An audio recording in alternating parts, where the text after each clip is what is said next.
Հետևիր սրտիդ ձայնին, այն քեզ ուզում է տանել անհայտ հեռուներ, վայելիր աշխարհի չքնաղ քաղաքներն ու արևոտ լողափերը նոր զգացողություններով, նոր համերով։ 2026-ը թող լինի հույսերի, մոտիվացիայի, նպատակների իրագործման տարի։ Եվ հիշեք, ամեն ինչ սկսվում է մեկ որոշումից։ Նոր տարին գալիս է նոր հնարավորություններով ու արկածներով։ Քո հաջորդ արկածը մեկ թռիչքի հեռավորության վրա է։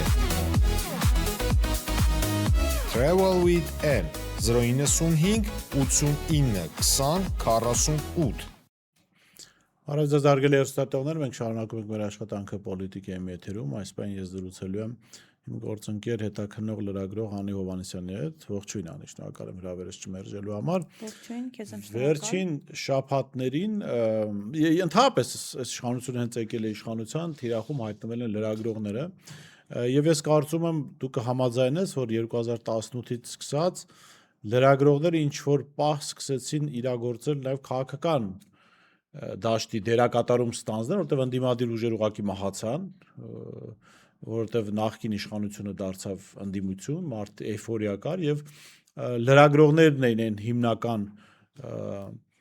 կենտրոնը, հա, դարձել, ովքեր իրականությունը խոսում էին այս իշխանությունների մասին եւ Նիկոլ Փաշինյանն լինելով նախկին լրագրող շատ լավ հասկանում էր խոսքի ազդեցությունը եւ հենց առաջին օրվանից լրագրողները թիրախում են եղել, մենք օրինակ ես եղել եմ առաջին լրագրողում դատի եմ տվել, հիշում ես մենք այդ քննարկմանը մասնակցում ենք 2018-ին։ Հիմա կրկին այս թեման ակտիվանում է նախընտրական այս շրջանում, քո գնահատմամբ ինչ խնդիր ունեն, եթե մանրամասնենք, հա, լրագրողների հետ, Նիկոլ Փաշինյանական իշխանություն եւ ընդհանրապես ցանկացած իշխանություն։ Նայեք, առհասարակ ցանկացած իշխանություն, թե ընդդիմություն, քաղաքական ուժերը խնդիր ունեն լրագրողների հետ, ովքեր բարձրաձայնում են ճշմարտությունը, հա, ուզում են մի քիչ փորփրեն, հասկանան իրականում ինչ է կատարվում, չեն կատարում զուտ պատվերներ, այսպես բնորոշենք։ Ինչի համար, որովհետև բոլորը ունեն ինչ որ թաքցրած երևույթներ, ինչ որ բաներ, որոնց մասին չէին ուզենա խոսել եւ չէին ուզենա, որ դա հանրությանը հայտնի դառնար։ Այս իմաստով բնականաբար լրագրողները խանգարում են եւ հիմնականում խանգարում են այն լրագրողները, ովքեր այսպես բնորոշենք դժվար կառավարելի են կամ կառավարելի չեն, հա, իրանց հետ հնարավոր չի պայմանավորվել։ Ում հետ որ հնարավոր է պայմանավորվել, էլի ինչ որ մասով չեն խանգարում, այսպես ասած, այնքան ժամանակ, քանի այդ պայմանավորվածությունը գործում է։ Նիկոլ Փաշինյանը իշխանության գալու առաջին օրվանից, դու ճիշտ ես նկատել, այո, լրագրողների հետապնդումներով է զբաղված, քանի որ ինքը գիտի մեդիայի ուժը, ինքը լրատվական դաշտից է եկել ու շատ լավ գիտի, հա, ինչ կարող է անել լրատվամիջոցը, լրագրողը եւ առհասարակ ինֆորմացիա տարածելու ունակ մարդը։ Հետևաբար նա հենց սկզբից փորձեց գլխատել այս ոլորտը եւ այս հաթաթա տալով, հա, ցույց տալով, որ տեսեք, եթե մի փոքր այս կողմ այն կողմ, ոչ մի խնդիր չկա, ինչ մամուլի ազատություն, ինչ բան կարող ենք բանտարկել, հետապնդել ու ինչ ուզում ենք անել, ով ինչ պետք է անի։ Եվ փաստացի սխալ չի ասում, որովհետև ով ինչ է անում։ Բայց այլ մի փոքր այլ բանից նայենք, իրենք սկզբում սկսեց ցանկացած կաշառել լրագրողներին։ Եվ ես մի պատմություն նախ ինֆորմացիա կար, հիշում ես, իշխանությունները 2018 թվականին ցանկանում էին այդ իրենց հանրային պոակը, որ կա հանրային խոսքով հայտնի պոակը, բոլորը հասկացան, ինչի՞ մաս, ես չգիտեմ դրա անունը ոնց է պոակ ենք հիշում, որ օրենսդրական նախաձեռնություն էին ուզում բերել, որով բոլոր մեդիաները ֆինանսավորման հնարավորություն կստանան պոակի կողմից, ինչ որ իբրև թե որպեսզի անաչառ պահենք, զերծ պահենք այլ ազդեցություններից։ Եվ երբ այդ օրենքը քննարկվում էր, սա արդեն ինֆորմացիա եմ ասում, որը տեղ չեմ հրապարակել, այդ ժամանակ հանդիպման առաջարկ արեց Սիփանը Փաշինյան, Նիկոլ Փաշինյանի եղբոր որդին, հանդիպեցինք, սուրճ խմեցինք, ինք ասաց, իսկ ո՞նց ես նայում, եթե պետությունը սկսի ձեզ ֆինանսավորել։ Խորհրդային միությունին վերադառնալ։ Ու դուք ասացիք, ես մերժում եմ այդ մոտեցումը, ես բացառում եմ, որ պետական ֆինանսավորում մենք ընդունենք, որովհետև պետության ֆինանսավորում նշանակում է մենք արդեն լրագրող չենք, պիտի դառնանք քարոզիչներ։ Ու ես գիտեմ, որ իրենք այդպես շատ խմբագիրների կամ լրագրողների են մոտեցել, բայց այդ առաջարկը հիմնականում մերժվել է։ Այնպես որ միջև ճնշումները իրենք նաև փորձել են կաշառել, առնել մեդիա դաշտը ու պետության միջոցների հաշվին չի ստացվել իրենց մոտ։ Դե դա էլ է, այսինքն լրատվամիջոցներին կառավարելը կարող է լինել մի քանի եղանակներով։ Փափուկ ուժի կիրառմամբ, եթե դա չի ստացվում, արդեն անցնում են ճնշումներին, հետապնդումներին, հա, բայց Նիկոլ Փաշինյանի, ես գիտեք շատ կուզենամ, որ լրագրողները վերջապես հասկանան, այնպես ինչպես Նիկոլ Փաշինյանն է հասկանում, թե ինչ է մեդիայի ուժը։ Հա, թե ինչ զենք է լրատվամիջոցը, ինչ զենք է ազատ խոսքը եւ ինչ մեծ ազդեցություն է լրագրող լինելը։ Այ որ վարքյանի լրագրողները դա հասկանան եւ կարողանան եւ գիտակցեն, որ բացի մեզանից մեզ ոչ ոք չի պաշտպանելու, ոչ ընդդիմությունը, ոչ առավել եւս իշխանությունը, հա։ Մենք պետք է կարողանանք մեզ պաշտպանող մեխանիզմներ ստեղծել։ Այստեղ է հարցը։ Եթե դա հնարավոր եղավ, իսկ դա հնարավոր կլինի միայն ու միայն այս ոլորտում, գոնե թե ինչ որ հիմնական դերակատարների կողմից միմյանց նկատմամբ սոլիդարության դրսևորումը, միմյանց չխանգարելը եւ ոչ մի կերպ թույլ չտալը ճնշումներ լրագրողների նկատմամբ կապ չունի ում կողմից։ Հա, եկեք պարզ խոսենք, բնականաբար բազմաթիվ լրատվամիջոցներ կան, ամեն մեկը մեկի հետ աշխատում է, ինչ որ մի քաղաքական ուժի հետ, ինչ որ գործարարների հետ, տարբեր թևերի հետ։ Ես նորմալ եմ դա համարում, բայց աննորմալ եմ համարում, երբ օրինակ որևէ լրագրողի ճնշում են, թեկուզ կլինի իշխանական թևից, ընդդիմադիր լրագրողները չնկատելու են տալիս եւ հակառակը։ Սա չպետք է տեղի ունենա։ Այ եթե մենք կարողանանք մեր դաշտում հասնել դրան, շատ դժվար կլինի, գրեթե անհնար կլինի լրագրողներին ճնշել։ Այսինքն դու լրագրողների մաֆիա ես առաջարկում ստեղծել։ Դե ինչ բառով կուզես բնորոշենք։ Այո, ես առաջարկում եմ ստեղծենք լրագրողների միմյանց սատարելու, միմյանց կողքին կանգնելու, թույլ չտալու, որ մյուսին նեղացնել։ Հարգելի Անի, դու օրինակ Civic-ի լրագրողին կսատարես։ Ես օրինակ բարդ եմ պատկերացնում ինձ սատարելուց։ Տես, ես Civic-ի լրագրողին ես կարող եմ չսատարել Civic-ի լրագրողի գործունեությունը որպես լրագրող, հա, այսինքն ինձ դուր չի գալիս ինքը ինչ է գրում, ոնց է գրում, ինչ քարոզ է անում, բայց եթե Civic-ի լրագրողը օրինակ բռնության ենթարկվի, չգիտեմ, նրա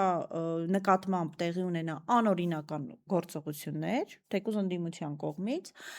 ես այո կքննադատեմ։ Բայց լրագրող էլ չլինի կքննադատ։ Պարտադիր պիտի, այսինքն Չէ, ուզում եմ ասեմ, այստեղ հարցը նրանումն է, որ բնականորեն քո տեսակի մարդը բռնությանը դեմ է լինելու։ Ցանկացած պարագայում դա լրագրողի նկատմամբ իրանում թե բժշկի նկատմամբ։ Բնականաբար, բայց քանի որ լրագրողները այսօր մնացել են այն միակ,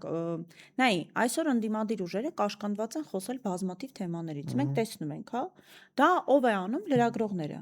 Փաստացի դիմադիր падգամավորները դարձել են կոնկուրենտ լրագրողներին, որովհետև ինչ հարցնում ես, ասում ես ինչ եք անում ազգային ժողովում, ասում են դե ելույթներ ենք ունենում, բարձրաձայնում ենք հարցը, մենք էլ ենք չէ դա անում։ Եվ մենք անում ենք շատ ավելի լավ իմիջիայլոց շատ դեպքերում, շատ ավելի տեղեկություններ ենք հայտնաբերում, շատ ավելի լուրջ թեմաներ ենք ի հայտ բերում դաշտ, հա։ Եվ այս պարագայում, երբ որ փաստացի մնացել են միայն լրագրողները, ովքեր կարող են ինչ-որ ձև, ինչ-որ թեմաներ բարձրաձայնել,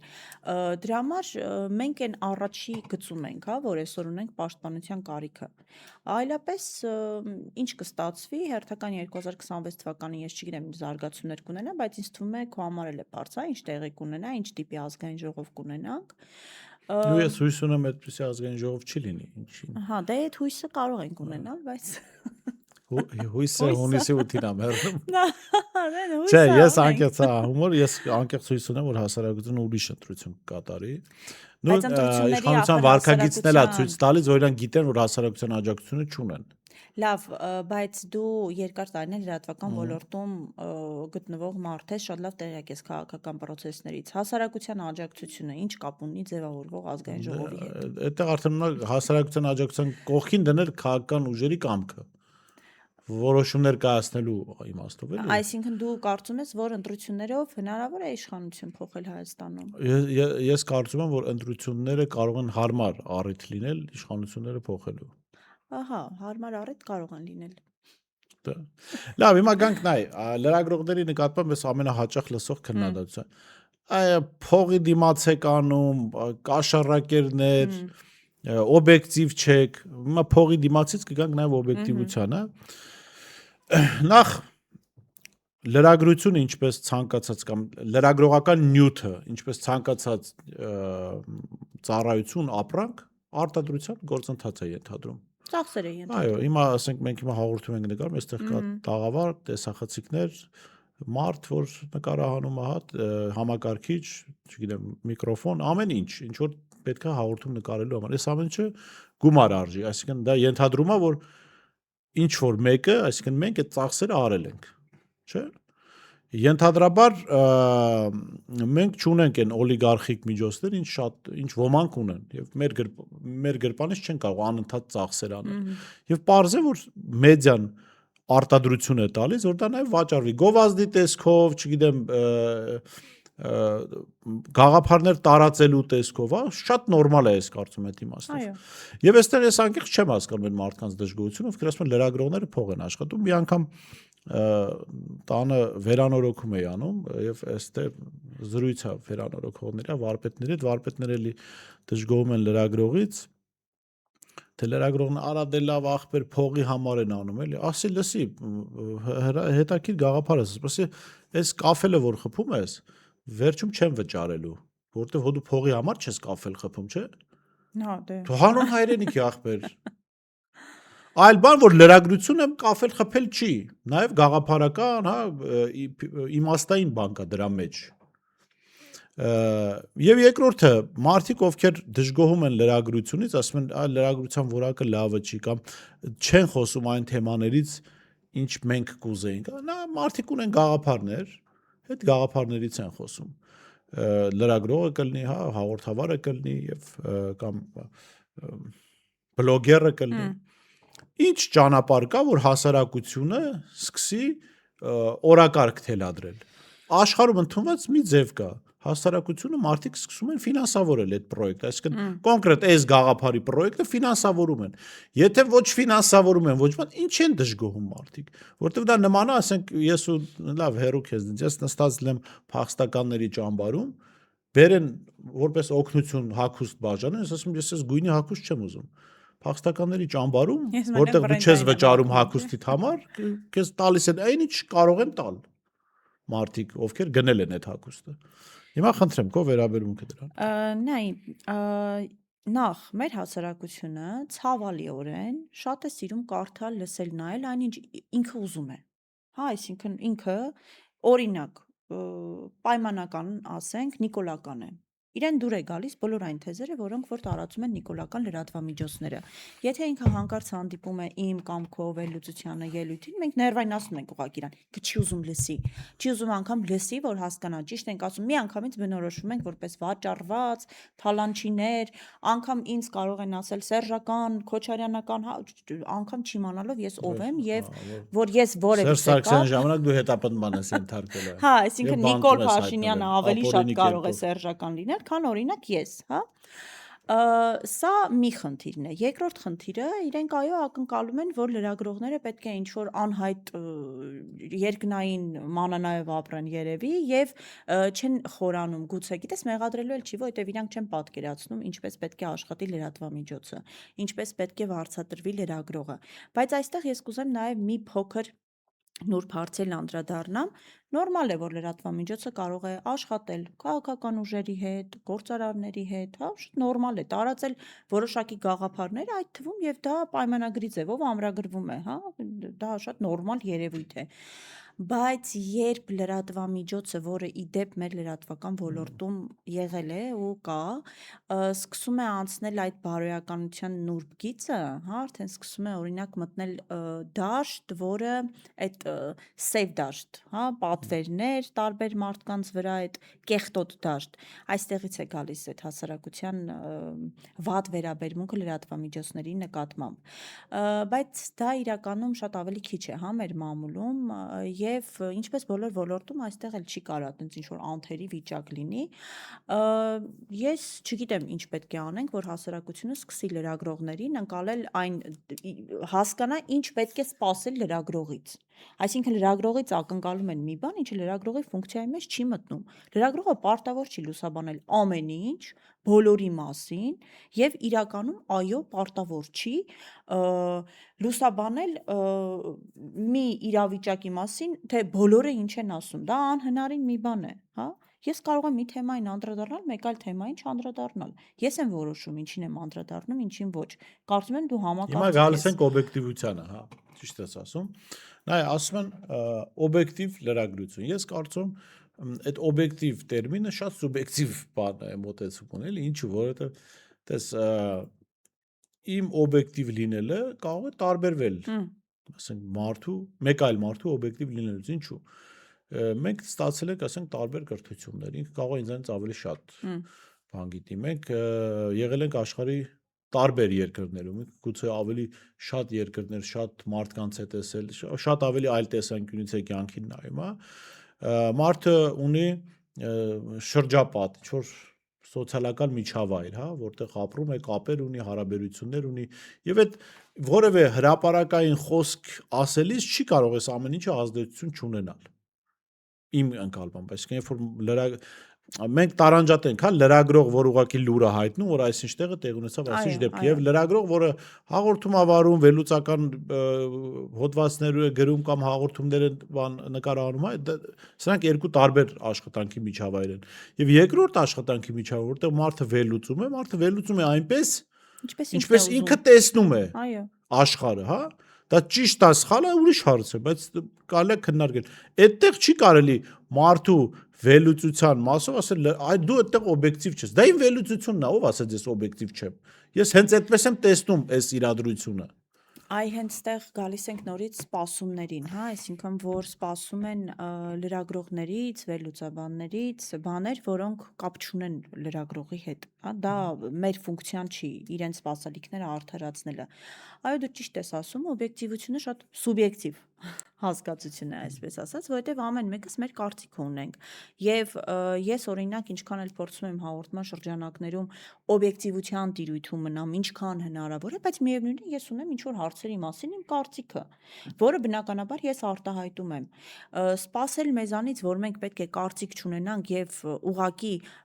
լուսաբանենք, դա ուրիշ ոլորտ է։ Դու լուսաբանող լրագրողից կարող ես ակնկալել, որ օրինակ գնաց ինչ-որ իրադարձություն է տեղի ունեցել, չի լուսաբանում, կարող ես ասել, ինչի՞ չես լուսաբանել։ Այ որ գնացիր այնտեղ, այսինչ մարդը խփել էր այն մյուսին, բայց այնտեղ կանգնած էր մեկ ուրիշ, որ ուզում էր գար խոսեր քո հետ, դու խոսք չտվեցիր։ Դա կլինի ոչ օբյեկտիվ, հա, մենք կարող ենք այդ դեպքում լրագրողին մեղադրել։ Բայց ակնկալել, որ օրինակ Բորիսը կամ Անին ինչ որ Նիկոլ Փաշինյանի որևէ արարքին չեն վերաբերվում նույն ձև, ինչպես իրենք կուզենային, դա ուղղակի աբսուրդ է։ Եվ ի վերջո, այստեղ կուզեմ խոսել նաև մի շատ կարևոր հարցից, վերջին շրջանում դու էլ նկատած կլինես, ՔՊ պատգամավորները, տարբեր ներկայացուցիչներ միշտ ինչ-որ լրատվամիջոցի նյութ են գրում, դնում իրենց պատին ու սկսում են ինչ-որ քննադատել, ինչպես կարելի է, սա ինչ է, սա ինչ լրագրություն է, այս մարդիկ չեն հասկանում, որ գիտեք, յուրաքանչյուր լրագրող կարող է իր կարծիքը հայտնել պաշտոնյայի մասին։ Չէ, երևի իրանց պատկերացմամբ լրագրությունը այն է, որ Նիկոլ Փաշինյանը օրինակ 97 թվականին կարծեմ, թե 96-ին գրել էր Խարվաճարից կրկին 4 զինվորի դիակ եկավ որպես ապրիլիոթյան նվեր իրենց մայրերին։ Այ էսի երևի իրանց պատկերացած լրագրությունը հենց սա է, որ անգամ զինվորի մահը օգտագործես քո նպատակների համար։ Ես կհասկանայի, եթե օրինակ Նիկոլ Փաշինյանի իշխանությունը լիներ մի մաքրեմաքուր, ինչ որ ոսկեղենիկ հայերենով բառապաշարով, մենք լավ տեսնում ենք ազգային ժողովում ինչ է կատարվում։ Եթե այդ ազգային ժողովի պատգամավորներին, ազգային ժողովի նախագահ Ալեն Սիմոնյանին մեղադրանք առաջադրվել է քաղաքացու դեմքին թքելու համար, Կասկադում։ Ինքը ներողություն է խնդրել հանրությունից։ Ու վերջ։ Թքելու համար։ Բա ոնց է ստացվում, որ մարդկանց խոսք ասելու համար խուլիգանության մեղադրանքի առաջադրվում։ Որովհետև այդ մարդիկ Նիկոլ Փաշինյանին քննադատում են։ Հենց սա է խնդիրը։ Այսինքն, երբ որ Գիտեմ, այդ ես կասեմ, մարդիկ աբսուրդային իրավիճակը, մարդիկ կան, որոնք սպանության փորձ են արել տնային կալանքի մեջ են, բայց մարդիկ կան խոսքի համար կալանավորված են։ Դու վստահ եմ գիտես իմ վերաբերմունք են մարդկանց, ովքեր կալանավորված են, բանի տեսանկյունից, քաղաքական տեսանկյունից, բայց ես դատապարտում եմ այդ մարդկանց կալանավորումը։ Այսինքն մարդիկ խոսք են ասել, եւ Վազգեն Սաղաթելյանը եւ Նարեկ Սամսոնյանը հայտնվել են բանտում, չգիտեմ ասել են չեն ասել, որտեղ մի մասով ոնց որ այդպիսի բան չի եղել, բայց մարդը, որը սպանության փորձ էր արել, տնային կալանքի մեջ էր, տնային կալանքից փախել էլի մարդ էր սպանել։ Այս սա է իրանց բանը, Նիկոլ Փաշինյանի ընկալած արդարությունը, սա է արդարադատությունը, սա է, կամ 4 մարդ սպանած մարդուն ասում են սա հոգեկան հիվանդ է, պետքա բաց թողել իրեն կամ տանել հարկադիր բուժման։ Հենց սա է խնդիրը, երբ որ ես ասում եմ, որ կա լրատվամիջոցների նկատմամբ հետապնդում եւ ազատ խոսքի կոնկրետ ճնշման փորձեր իշխանության կողմից, սրա վրա հիմնված ենք ասում, որովհետեւ չես կարող մարդուն խոսք ասելու համար երեք Facebook-ի սեջում գրել է, գիտես, եթե իրենք լինեն մի այնպիսի իշխանություն, որ ասեր, վա, իրենց իշխանության օրոք մի ավել վիրավորական բառը կամ հայոյանքը դա մի անընդունելի երևույթ է, ինչ որ միտեղ կասենք, լավ, դե հիմա խաղի կանոններն են այսպիսին։ Բայց նույն Նիկոլ Փաշինյանը Հայկական ժամանակ թերթը երկար տարիներ մենք տեսել ենք ինչ է գրել այդ թերթը։ Այս մարդիկ ոնց կարող են խոսալ եւ ոնց կարող են լրատվամիջոցներից ակնկալել ինչ որ անբասիր իրենց պատկերացրած պրոֆեսիոնալ, գերպրոֆեսիոնալ իրենց պատկերացրած, հա, վերաբերմունքը, սա աբսուրդ է։ Ինչ վերաբերվում է քաղ բանտարկյալների եւ այդ ազատ խոսքի մասով հետապնդվողներին, այո, գիտես, մենք կարող ենք ունենալ շատ տարբեր վերաբերմունք այդ մարդկանց գործունեության նկատմամբ, ես ինքս էլ շատ դեպքերում չեմ կիսում այդ մարդկանց քաղաքական հայացքները, բայց մենք պետք է երևույթի դեմ պայքարենք, որովհետև եթե այսօր մենք չենք պայքարում այդ երևույթի դեմ, 2016 թվականին իմ նկատմամբ տեղի ունեցավ նույն բանը, այո, դաշտում լուռ էին։ Այսօր շատերի նկատմամբ է արդեն տեղի ունենում։ 5 տարի հետո էլ ավելի շատերի նկատմամբ տեղի կունենա։ Եվ ինչ որ մի օր մենք չենք կարող այսպիսի քննարկում ունենալ։ Չէ, վերջո պետք է հասկանալ, որ արդարության իրական զգացումն այն է, երբ դու քո հակառակորդների նկատմամբ ես ուզում, որ արդարություն լինի։ Թե չէ բարեկամների նկատմամբ հեշտ է ուզել, որ լավ լինի, կամ օրենքը պահպանվի, որովհետև թիմակիցների, քեզ լոյալ մարդկանց նկատմամբ կարելի է օրենքը պահպանել, օրինական վարվել, բայց օրինական պետք է վարվել հակառակորդների հետ, որ ժողովրդավարություն լինի կամ օրենքի գերակայություն լինի։ Հակառակ պարագայում, չգիտեմ, այս ամենաթողությունը, որ այս իշխանությունների կողմից կա, բայց լավ է, գիտես ինչ իմաստով, որ սկսել է այս փոცხը ԿՊԱ-ականների ճակատին կպնել։ Ինչ իմաստով, ԿՊԱ-ականներ, որոնք սրտ ԿՊԱ-ականներ են, հա, նաև լրագրողներին, Թիրախավորող Հայկը Սարգսյանը, Հովիկ Աղազարյանը, Հակոբ Ասլանյանը, իրենք այդ փոცხը իրենց ճակատին կպավ, իրենք տեսան, ես հուսամ խելք հավաքել են այդ իմաստով, որ երբ դու ստրկաբար, ծառայամտորեն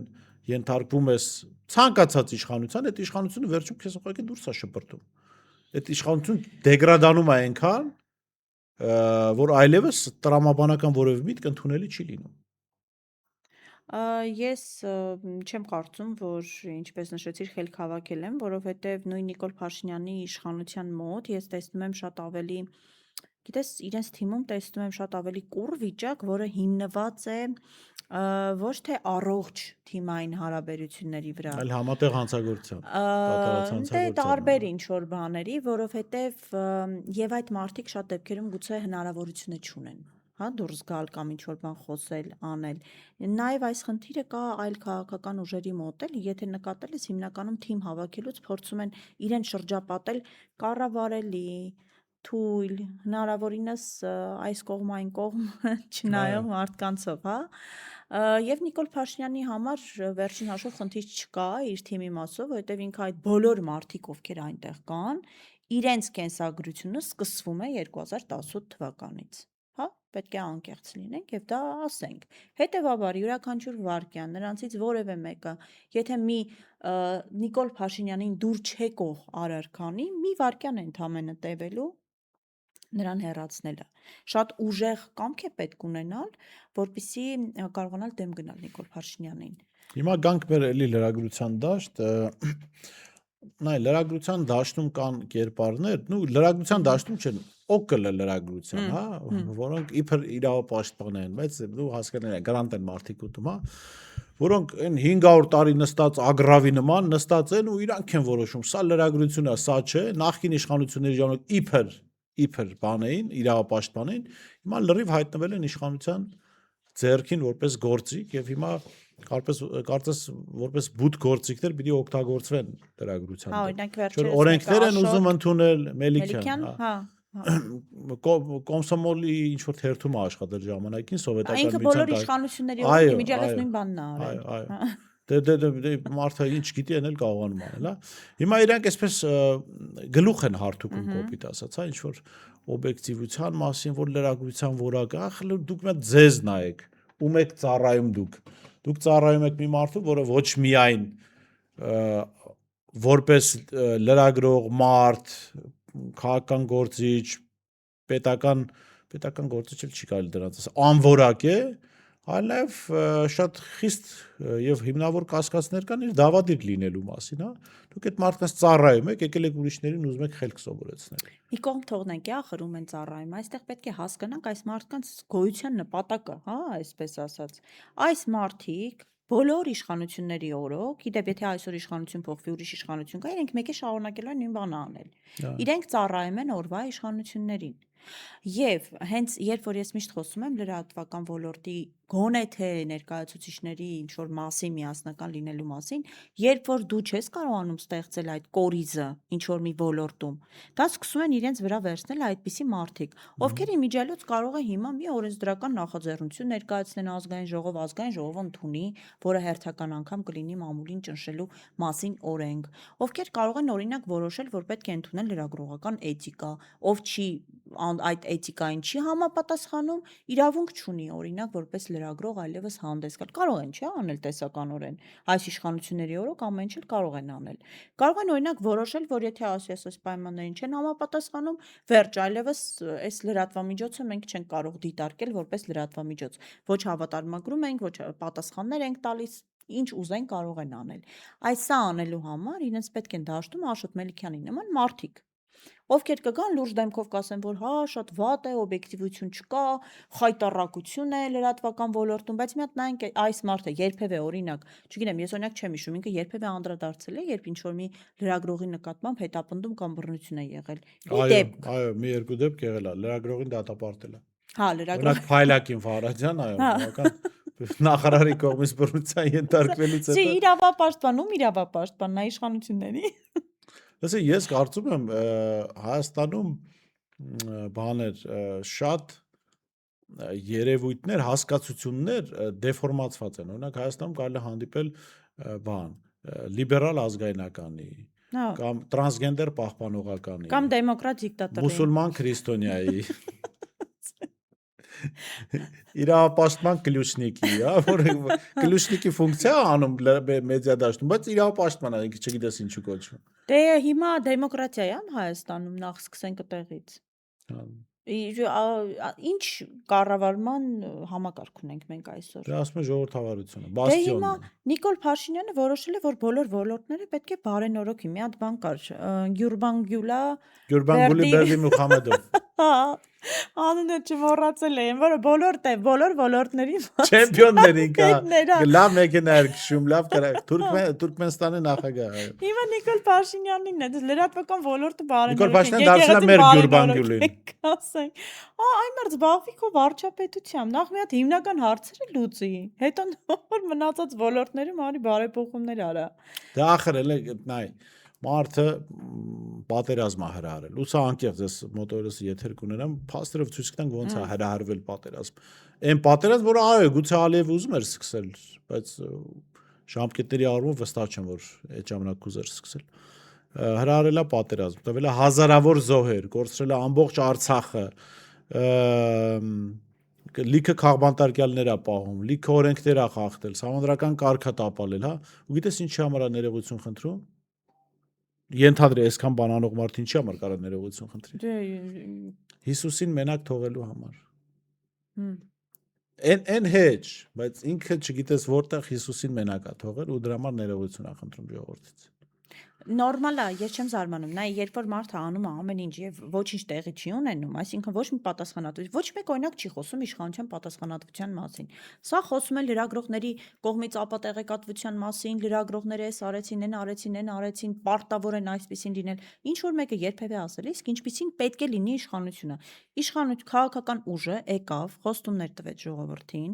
եկավ դարձավ իշխանություն, խաբեց, չէ՞։ Խաբեց ժողովրդին, մի ամբողջ ժողովրդի, տարածքներ կորցրեց, բերեց աղետներ,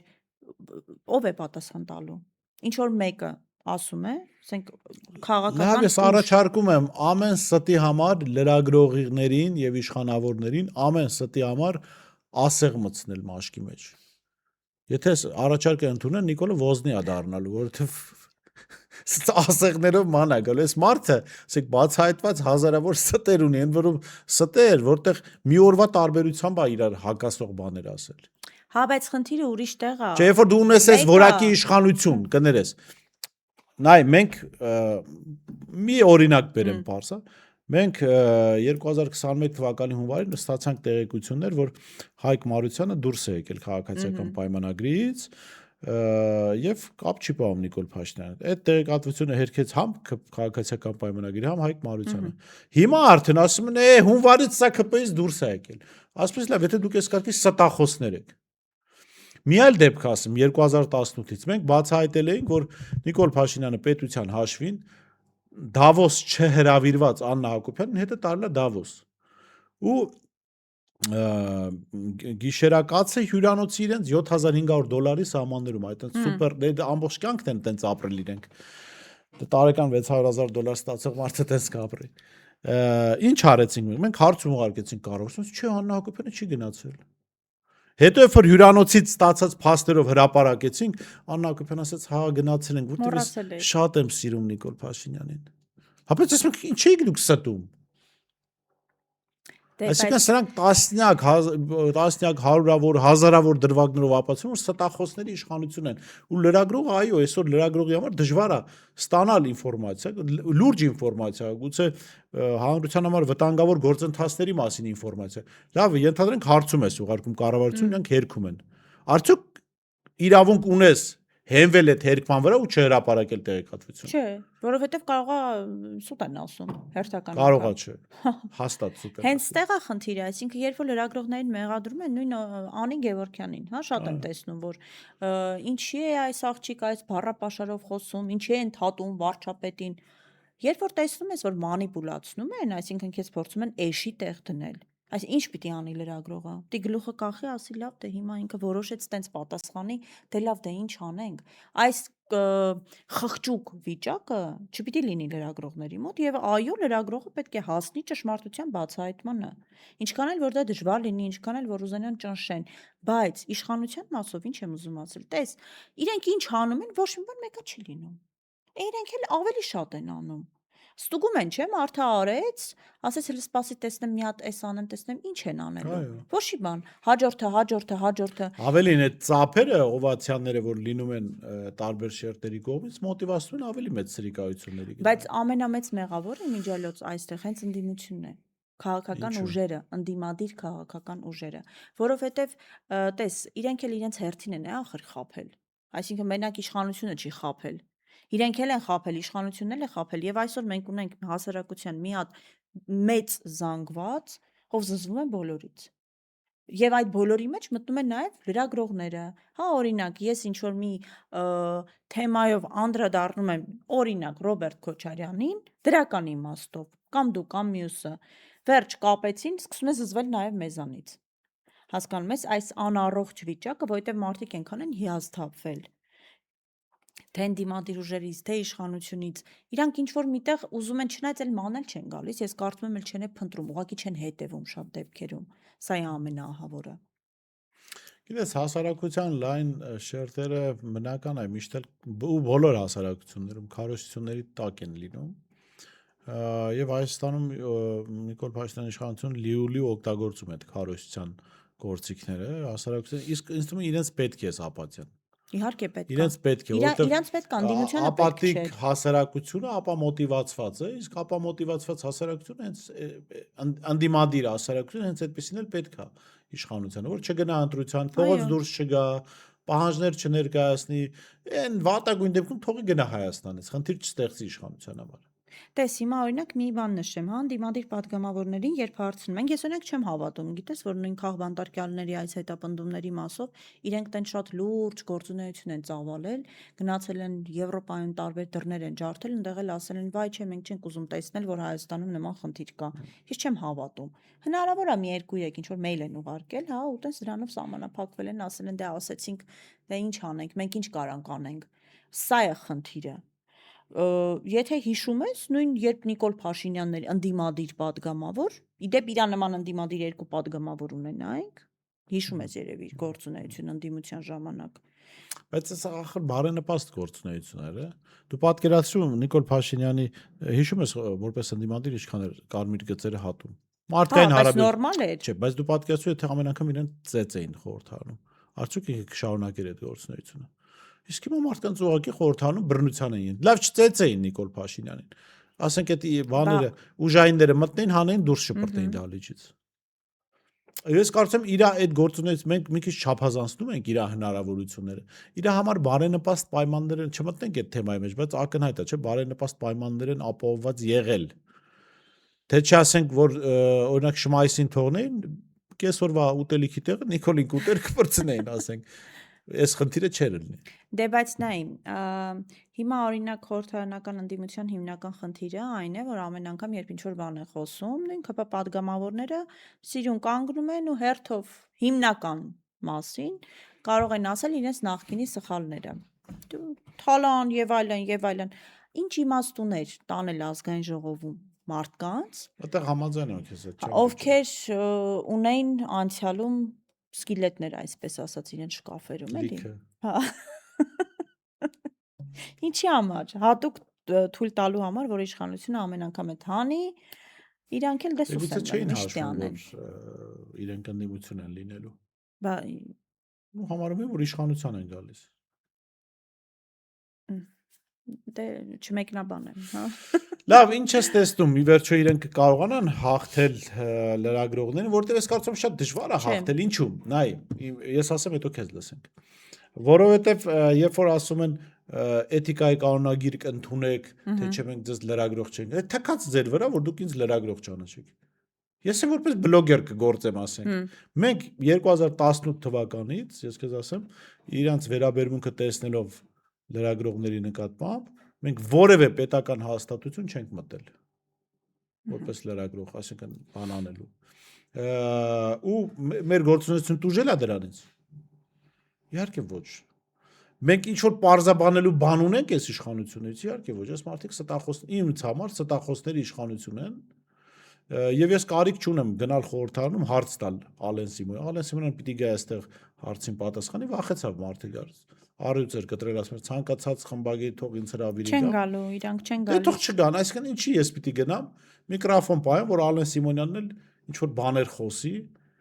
լրագրողներին վիրավորի, մեր գործընկերներին, հա, թիրախավորի,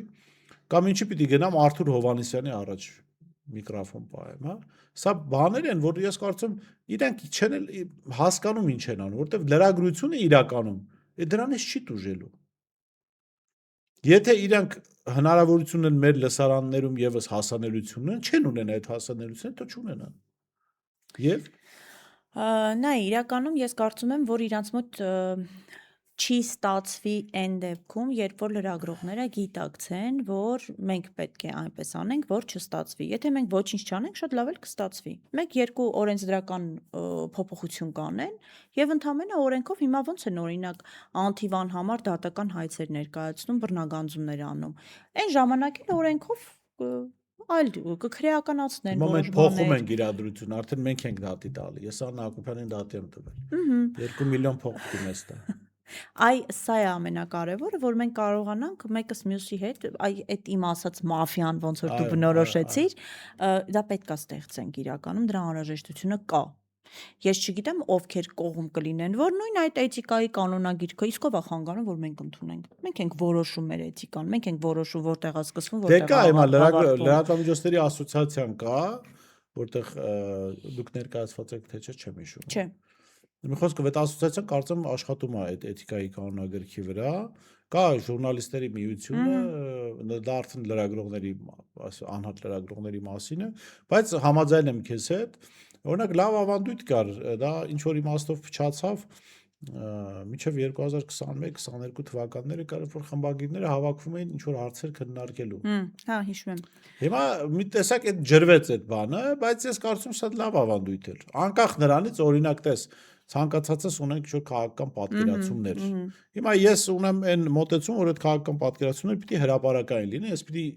իմ լսարանին ցույց տամ, ես ինչ քաղաքական պատկերացում ունեմ, անկախ նրանից ես ում կքննադատեմ, հա,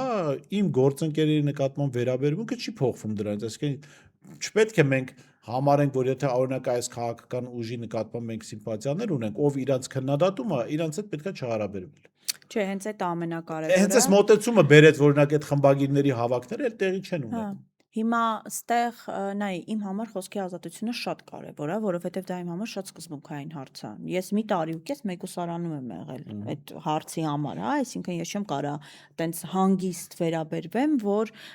ինձ կարող է ինչ-որ մի օր սահմանափակեն իմ կարծիքը արտահայտելու իրավունք։ Եվ վստահ եմ իմ նման քիչ չկան նույն լրատվական ոլորտում, հա, եթե մարդը լրագրող է դարձել, ընտրել է այդ մասնագիտությունը գիտակցաբար, ինքը հասկանում է, որ ինքը իր միակ զենքը չի կարա ոչ մեկի զիջի։ Ինչ վերաբերում է այդ ավանդույթին, այո, լավ ավանդույթ էր, բայց մենք կարող ենք նաև առանց որևէ թղթի, հավաքների, մենք ուղղակի կարող ենք ներքին պայմանավորվածություն ունենալ, որ երբ որևէ մեկին իշխանության կողմից փորձում են ճնշել կամ ընդդիմության կողմից, Ընդդիմության կողմից էլ դա էլ բոլորի ընդունել, կողմից, հա, այսինքն մենք պետք է մի մարդու նման մի կողմ թողնենք մեր անձնական վերաբերմունքը, այդ մարդու թեկուզ գաղափարների հետ մեր անհամաձայնությունը, սա ուրիշ դեպք է, մենք կարող ենք այլ ֆորմատով քննարկել, չսիրել իրար, ատել եւ այլն, բայց այս հարթակում մենք պարտավոր ենք մեկս մյուսի կողքին կանգնենք, որ չթողենք այն մյուսին հարվածեն, ոչ թե սենց կողքից մի հատ քմծիծաղ տանք, ասենք հա դե լավ, բան ինքնահաստատվեն, հա, իրար հաշվին գիտես որ կա սա ոլորտում։ Սա է իմ կարծիքով միակ ձևը չթողելու, եւ մենք կարող ենք չթողել, շատ հանգիստ։ Մեդիան իրականում միշտ շատ ավելի ուժեղ է, քան իշխանությունը։ Միշտ է այդպես եղել, հենց դրա համար է Նիկոլ Փաշինյանը վախենում ամենաշատը մեդիայից։ Ընդդիմադիրներից հավատա ավելի քիչ է վախենում, քան լրագրողներից։ Ուղղակի հիմա լրագրողները, քանի որ սենց ամեն մեկը իր խմբային դիրքավորված վիճակում է, դրա համար ավելի թույլ վիճակում են։ Բայց որ վարքյանին ինքը տեսնի, որ այս լրատվամիջոցները, լրագրողները հասկանում են իրենց ուժը, ինքը սկսելու է շատ ավելի վախենալ ու շատ ավելի ագրեսիվ գործողություններ գուցե փորձի անել։ Շատ լավ, շնորհակալ եմ Անի, լիովին համաձայն եմ քեզ հետ, որ այո, պիտի լրագրողները իրար նկատմամբ ավելի, այսպես ասած, հոգատար լինեն, ոչ են պատճառով, որ մենք բոլորս գաղափարակիցներ ենք, այլ այն պատճառով, որ բոլորս նույն գործն ենք անում եւ այսօր մեկը կարող է թիրախավորվել, վաղը մյուսը։ Եվ այո, բոլոր իշխանությունների օրոքել, բոլոր տիպի իշխանությունների օրոքել առաջնագծում միշտ լրագրողներն են։ Լրագրողներ, ովքեր ոչ թե իրականացնում են օրվա իշխանության քարոզչությունը, գովասանքը, այլ խնդիրներ են բարձրաձայնում։ Կներես այստեղ մի հավելում է անեմ, տես օրինակ լավ օրինակ կարող են լինել բժիշկները։ Նույն բժշկական հանրույթում գուցե իրենք ներքին խնդիրներ ունեն բազմաթիվ, հա, պառակտված են ներքին, բայց ես չեմ տեսել, երբ որևէ բժշկի ինքն էլ նկատած կլինես, երբ որևէ բժշկի մեղադրանք են առաջադրում, կլինի բժշկական սխալ կամ այլ թեմայով, ես չեմ տեսել որևէ բժշկի, ով փորձի ինչ-որ մի ձև իր գործընկերոջը արատավորող մի բան անել։ Դա բացառված է բժշկական հանրույթում։ Հա, այսինքն իրենք հասկանում են, որ այսօր, եթե այս բժշկին իրենք քար կոծեցին, վաղը չի բացառվում, իրենք էլ են այդ գործով զբաղվում, գուցե իրանց հետ տեղի ունենա։ Դու այսօր մաֆիայի գործով գաղափար հայտնվես քննչական կոմիտեում, տենամեսիշ մաֆիաներ են փորձում հիմնադրել, շնորհակալ եմ։ Անի հետաքրիր զրույցի համար։ Ես էլ եմ շնորհակալ։ Մենք այս թեման կշարունակենք նաև քննարկել միասին առաջիկայում, որովհետև այս ոնց նայում եմ այդ գործիքները օգտագործվելու են լրագրության դեմ։ Այո։ Կոմկուսի մնացուկները, որոնք հիմա էլ իրենց որպես ժողովրդավարության բան են ճատագովներ են ներկայացնում, դեռ օգտագործվելու են, մենք էլ դրա մասին դեռ պիտի խոսենք։ Ես շեշտեմ զրուցում էի հետաքննող լրագրող Անի Հովհաննիսյանի հետ, տեսություն կհանդիպենք։